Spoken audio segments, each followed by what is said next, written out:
Nous allons maintenant passer en revue les antipsychotiques atypiques et les risques liés à l'utilisation de ces agents pendant la grossesse. J'aimerais vous parler de 2 études importantes, dont l'une est actuellement en cours, à savoir le National Pregnancy Registry for Atypical Antipsychotics, géré par le Massachusetts General Hospital. Ces données sont utilisées et continuent d'être accumulées par la FDA pour conseiller les patientes et les soignants professionnels sur l'utilisation des antipsychotiques atypiques pendant la grossesse. Ici, les conclusions concernent la sécurité reproductive de ces agents et il semble que les données actuellement disponibles ne suggèrent pas de signal de tératogénicité. Il existe également une autre grande étude de cohorte prospective qui nous fournit des données sur l'utilisation d'antipsychotiques atypiques au cours du premier trimestre. Il s'agit d'une étude japonaise qui a comparé des femmes enceintes exposées à des femmes enceintes non exposées et ces données corroborent les données du National Pregnancy Registry of Mass General. Les données actuellement disponibles de cette étude ne suggèrent pas non plus de signal de tératogénicité ou de schéma de malformation chez les femmes exposées. Les résultats suggèrent que l'utilisation d'antipsychotiques atypiques chez les femmes enceintes souffrant d'une maladie psychiatrique grave peut en fait être un choix prudent.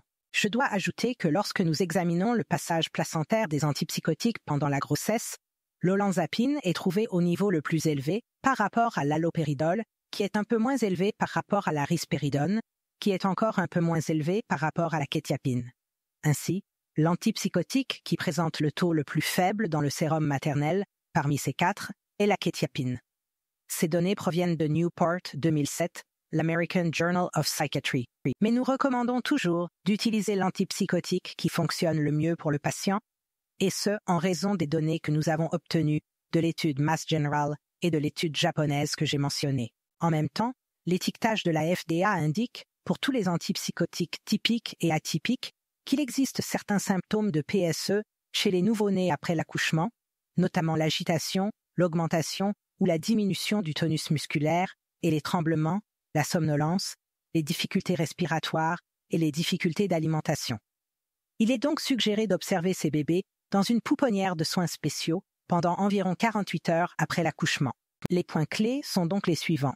Les données actuelles, qui s'accumulent, suggèrent que l'utilisation d'antipsychotiques atypiques au cours du premier trimestre n'est pas associée à un risque accru de malformation congénitale majeure. Après l'accouchement, il existe un risque d'effets secondaires extrapyramidaux chez le nouveau-né. Néanmoins, pour les femmes enceintes souffrant d'une maladie psychiatrique grave telle que le trouble bipolaire, l'utilisation d'antipsychotiques atypiques doit être fortement envisagée.